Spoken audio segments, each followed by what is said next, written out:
Hello అందరికీ. ఈనాటి విశ్లేషణకు స్వాగతం. క్యాలెండర్లో ఏదో ఒక సాధారణ తేదీని చూసి అరే ఈ రోజున ఏమైనా జరిగుంటుందా అని ఎప్పుడైనా అనుకున్నారా? ఈరోజు మనం మే 8వ తేదీ గురించి మాట్లాడుకోబోతున్నాం. ఇది మామూలు తేదీ కాదు. ఒక రకంగా చెప్పాలంటే ప్రపంచ ఆధ్యాత్మిక చరిత్రకు ఇదొక పెద్ద హబ్ లాంటిది. ఇన్ని వేలాది సంవత్సరాల చరిత్ర ఈ ఒక్క రోజున ఎలా ముడిపడిందో తెలిస్తే మీరు నిజంగా ఆశ్చర్యపోతారు. చూద్దామా మరి? సరే, అసలు విషయానికొద్దాం. ఒక 5వ శతాబ్దపు పాత గుహ, ఆకాశం నుంచి దూకే పారాచూటిస్టుల బృందం, అలాగే ఒక 1500 కిలోమీటర్ల సుదీర్ఘమైన పాదయాత్ర. ఇవన్నీ వినడానికి ఒకదానికొకటి సంబంధం లేని విషయాల్లా ఉన్నాయి కదా. కాని ఈ వేర్వేరు చారిత్రకాంశాలన్నీ సరిగ్గా మే 8వ తేదీ దగ్గరే కలుస్తాయి. అవును, మీరు విన్నది నిజమే. అదెలాగో ఇప్పుడు మనం డీకోడ్ చేద్దాం. ఈ ఆసక్తికరమైన ప్రయాణాన్ని మనం ఒక 4 భాగాలుగా అర్థం చేసుకుందాం. ముందుగా ఆర్చేంజల్ గుహ గురించి మాట్లాడుకుందాం. ఆ తర్వాత మేరీమాత విభిన్న రూపాలు, మూడవదిగా అమరవీరులు, మార్మికులు మరియు పోప్ల చరిత్ర, చివరగా ఆధునిక కాలంలో ఈ తీర్థయాత్రలకు ఉన్న ప్రాముఖ్యతేంటో చూద్దాం. మొదటి భాగం దే ఆర్చేంజల్స్ కేవ్, అంటే ఆర్చేంజల్ గుహ. ఇది ఇటలీలోని మౌంట్ గార్గానోలో ఉంది. అసలు ఈ గుహ కథేంటో తెలుసా? మూలాల ప్రకారం 5వ శతాబ్దం చివరలో ఒక విచిత్రమైన సంఘటన జరిగింది. దారి తప్పిపోయిన ఒక ఎద్దు వెళ్లి ఒక గుహలో తలదాచుకుందట. దాన్ని బయటకు రప్పించడానికి ఒక బాణం వేశారు. కాని నమ్మశక్యం కాని విధంగా ఆ బాణం గాల్లోనే వెనక్కి తిరిగొచ్చిందట. ఈ వింత చూసి ఆశ్చర్యపోయిన స్థానిక బిషప్ వెంటనే 3 రోజులపాటు ఉపవాసం ప్రకటించారు. అప్పుడే సాక్షాత్తు సెయింట్ మైకెల్ ప్రత్యక్షమై ఆ స్థలాన్ని పవిత్ర ప్రదేశంగా ప్రకటించారని చరిత్ర చెబుతోంది. ఆ విధంగా మౌంట్ గార్గానా దగ్గర ఈ పవిత్ర గుహ ఉనికిలోకి వచ్చింది. ఇక్కడ మనం గమనించాల్సిన ఒక ఆసక్తికరమైన పాయింట్ ఉంది. ఏదో ఒక చిన్న స్థానిక సంఘటనగా మొదలైన ఈ విషయం దాదాపు 1000 సంవత్సరాల పాటు ఎలా విస్తరించిందో చూడండి. క్రీస్తుశకం 490లో తొలి దర్శనాలు మొదలయ్యాయి. ఆ తర్వాత 663వ సంవత్సరంలో జరిగిన ఒక భయంకరమైన యుద్ధంలో అద్భుతమైన విజయం వరించింది. ఇక చివరగా 16వ శతాబ్దంలో పోప్ పిఎస్వి ఈ విజయాన్ని క్యాథలిక్ సాంప్రదాయంలో ఒక అధికారిక పండుగగా ప్రకటించారు. అంటే ఒక చిన్న గుహలో మొదలైన చరిత్ర ఎంత దూరం ప్రయాణించిందో కదా. ఇదంతా ఒకెత్తైతే ఇప్పుడు నేను చెప్పబోయేది ఇంకో ఎత్తు. ఈ పురాతన ఆర్చేంజల్ సెయింట్ మైఖేల్ను ఆధునిక కాలంలో ఎవరెవరు తమ రక్షకుడిగా ఆరాధిస్తారో తెలిస్తే మీరు ఖచ్చితంగా సర్ప్రైజ్ అవుతారు. కేవలం పోలీస్ అధికారులు లేదా పారాషూటిస్టులు మాత్రమే కాదు, రేడియాలజిస్టులు, ఫెన్సింగ్ నేర్పించే శిక్షకులు, చివరికి బరువులు తూచే యంత్రాలను తయారుచేసేవాళ్లు కూడా ఆయనను తమ రక్షకుడిగా భావిస్తారు. ఎక్కడో 5వ శతాబ్దంలో మొదలైన విశ్వాసం నేటి ఆధునిక వృత్తులతో ఇలా ముడిపడి ఉండటం నిజంగా విశేషం కదూ. సరే, ఇప్పుడు మన 2వ భాగంలోకి అడుగుపెడదాం. అదేంటంటే మేరీమాత విభిన్న రూపాలు మరియు మే 8వ తేదీన ప్రపంచవ్యాప్తంగా ఆమెపై ఉన్న భక్తి. ఈ మే 8వ తేదీ ప్రాముఖ్యత కేవలం ఇటలీకో యూరోప్కో పరిమితం కాలేదు సుమా. ఇది ప్రపంచవ్యాప్తంగా విస్తరించింది. ప్రాచీన యూరోపియన్ ఆగస్టీనియన్ సంప్రదాయాల్లోని అవర్ లేడీ ఆఫ్ గ్రేస్ దగ్గర నుంచి అటు దక్షిణ అమెరికాలోని అర్జెంటీనాలో కొలిచే అవర్ లేడీ ఆఫ్ లుజాన్ వరకు, అలాగే మళ్ళీ ఇటలీలోని అవర్ లేడీ ఆఫ్ పాంపీ వరకు, ఇలా వివిధ దేశాల్లో వివిధ పేర్లతో ఇదే రోజున మేరీమాతను అత్యంత భక్తి శ్రద్ధలతో కొలుస్తారు. అర్జెంటీనాలోని అవర్ లేడీ ఆఫ్ లుజాన్ గురించి ఒక చిన్న ఆసక్తికరమైన కథ ఉంది. 1630 ప్రాంతంలో జరిగిన సంఘటన ఇది.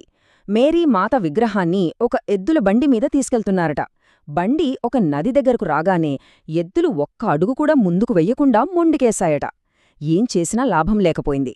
చివరికి ఆ విగ్రహాన్ని బండిమీద నుంచి కిందకు దించిన వెంటనే ఆ బండి ముందుకు కదిలిందట. దాంతో ఆ విగ్రహం అక్కడే శాశ్వతంగా ఉండిపోవాలని మేరీమాత కోరుకుంటోందని భావించి అక్కడే ప్రతిష్ఠించారు. భలే ఉంది కదా ఈ కథ. ఇక 3వ భాగానికి వద్దాం.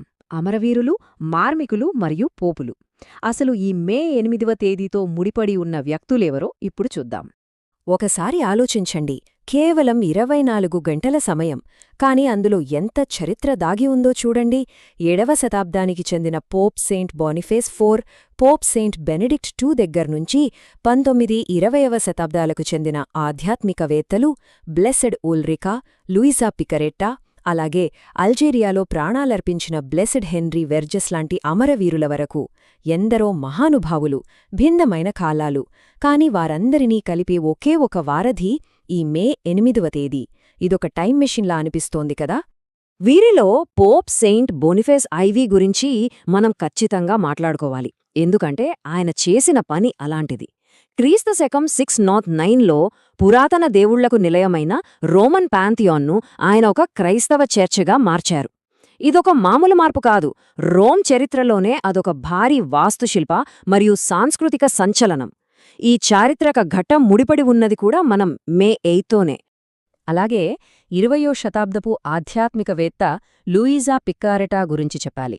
ఆమె అన్వేషించిన డివైన్ విల్ అంటే దైవిక సంకల్పంలో జీవించడం అనే ఒక లోతైన ఆధ్యాత్మిక భావన కూడా ఈ తేదీకే సంబంధించింది. మనం మూలాలను పరిశీలిస్తే ఒక విషయం స్పష్టమవుతుంది. ఈరోజు కేవలం బయట జరిగిన యుద్ధాలు లేదా చారిత్రక సంఘటనలకు మాత్రమే కాదు, మనుషుల లోతైన వ్యక్తిగత, ఆధ్యాత్మిక అనుభవాలకు కూడా ఒక బలమైన పునాదిగా నిలిచింది. ఇక మన చివరి మరియు 4వ భాగం ఆధునిక విశ్వాసం మరియు తీర్థయాత్ర. అంటే శతాబ్దాల క్రితం నాటి ఈ సంప్రదాయం ఈ రోజుల్లో ఎలా సజీవంగా ఉందో ఇప్పుడు చూద్దాం. గార్గ్యానో బసిలికా రెక్టార్ ఫాదర్ లాడిస్లావ్ సూచి చెప్పిన ఒక మాట ఇక్కడ నేను కోట్ చేయాలనుకుంటున్నాను. ఆయనేమన్నారంటే, ఈ ప్రదేశం భయంకరమైనది మరియు అద్భుతమైనది. ఇది దేవుని ఇల్లు మరియు స్వర్గానికి ద్వారం.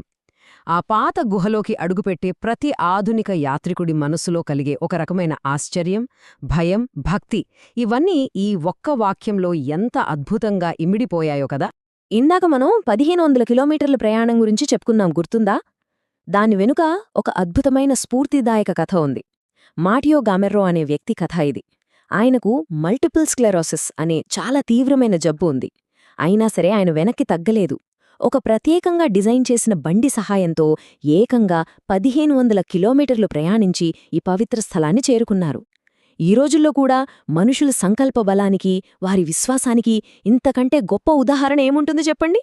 ఇది కొంచెం లోతుగా ఆలోచించాల్సిన విషయం. ఆర్చ్ బిషప్ మోర్స్కాన్ తన ప్రసంగంలో ఒక అద్భుతమైన పోలిక తెచ్చారు. ఒకప్పుడు, అంటే పురాతన కాలంలో, ఆకాశంలో దేవదూతలు కత్తులు పట్టుకుని రాక్షసులతో యుద్ధం చేసేవారని మనం కథల్లో చదువుకున్నాం. కాని ఈనాటి వాస్తవికతేంటి? ఇప్పుడు ఉక్రెయిన్ లాంటి చోట్ల జరుగుతున్న యుద్ధాలను ఆపడానికి మనం శాంతి, కరుణ అనే దీవెనల ఆయుధాలను వాడాల్సి ఉంది. అప్పటి పురాతన పోరాటాలకు నేటి ప్రపంచ పరిస్థితికి ఎంత అద్భుతమైన ముడిపెట్టారో కదా.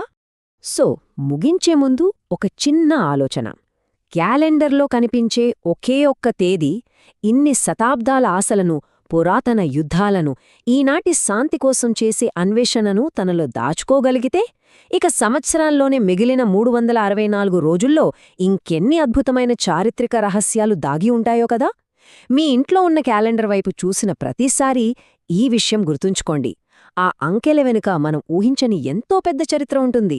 ఈనాటి విశ్లేషణలో నాతో పాటు ప్రయాణించినందుకు అందరికీ కృతజ్ఞతలు. మళ్ళీ కలుద్దాం.